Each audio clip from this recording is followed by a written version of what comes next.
The night she walked into my apartment wearing his hoodie, I stopped pretending. It wasn't the first time she'd crossed a line, but it was the last time she'd get away with it. The smell of his cologne hit first, that musky, expensive scent I'd saved up to buy him for his birthday. It clung to her skin like guilt. She smiled at me the way she always did when she thought she'd won, soft, motherly, dripping with false concern. "Oh, sweetheart," she said, brushing my hair behind my ear, "you really need to pick better men." I didn't say a word. I just looked at her, memorizing the moment. The slant of her smirk, the careless glint in her eyes. That was the last time she'd ever get to enjoy it. When I was a kid, I used to think she was magic. My mother, dazzling, charismatic, impossible to ignore. She'd walk into a room and gravity would shift. People turned to her like sunflowers to light. I wanted to be her once. But growing up under her was like orbiting a dying star, bright but deadly. She took everything that was mine and called it love. Clothes, attention, even my words. She'd repeat my jokes louder, flashier, until people laughed for her instead. I didn't notice the pattern until high school, when she started befriending my boyfriends. At first, it was small, a comment about how mature they were, a hand on the shoulder that lingered too long. Then came the private messages, the late-night calls, the confessions. Every time, she'd play the same act, shocked, heartbroken, betrayed by them. And I, stupid, loyal, desperate for her approval, believed her. Until Sean. He wasn't like the others. Gentle, quiet, a little insecure. The kind of guy who looked at me like I was safe. I thought maybe this time it would be different. Until I found her lipstick on his collar. She laughed when I confronted her. Laughed. Said, "You should thank me for showing you their true colors." That was the moment something inside me clicked. Not broke, clicked. A switch, silent and final. Revenge wasn't an impulse, it was a project. I spent months planning it.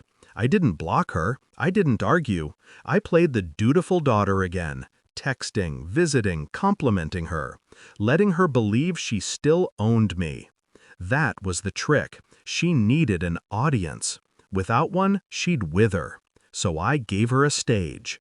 And then I brought in my actor, Liam, my best friend since college.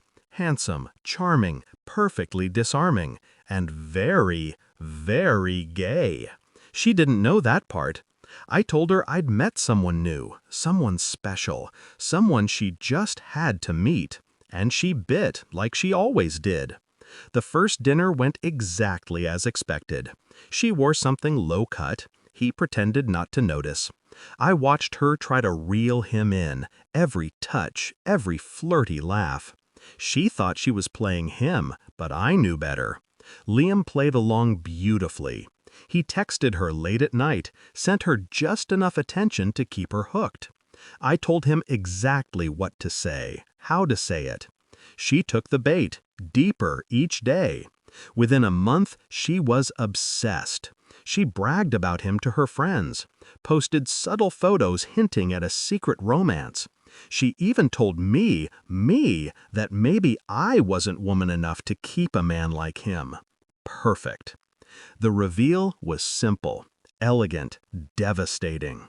I invited her over for dinner, said Liam would be there too. She arrived dressed like she was attending her own coronation. When Liam walked in, she practically glowed. I let them sit close, let her touch his arm, let her giggle at his jokes. She thought she was playing him, but I knew better. Liam played along beautifully. He texted her late at night, sent her just enough attention to keep her hooked. I told him exactly what to say, how to say it. She took the bait, deeper each day. Within a month, she was obsessed. She bragged about him to her friends, posted subtle photos hinting at a secret romance.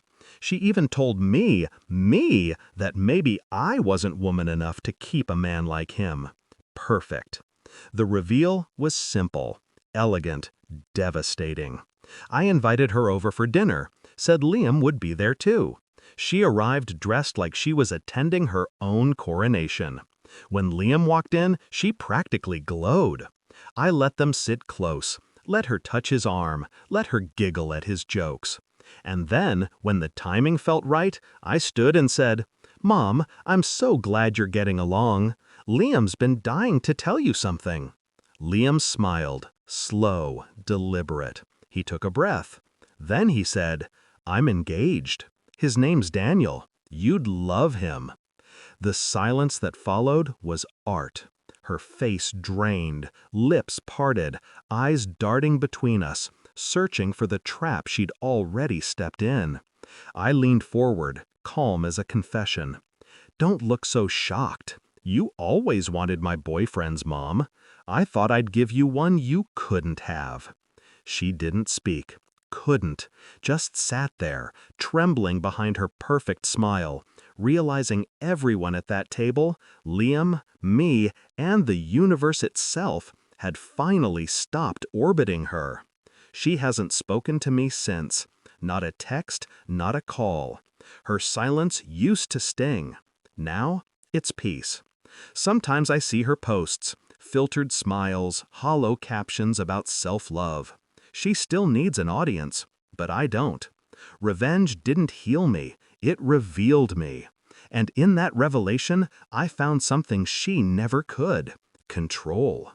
Because when I finally walked away that night, I didn't feel angry, I felt free.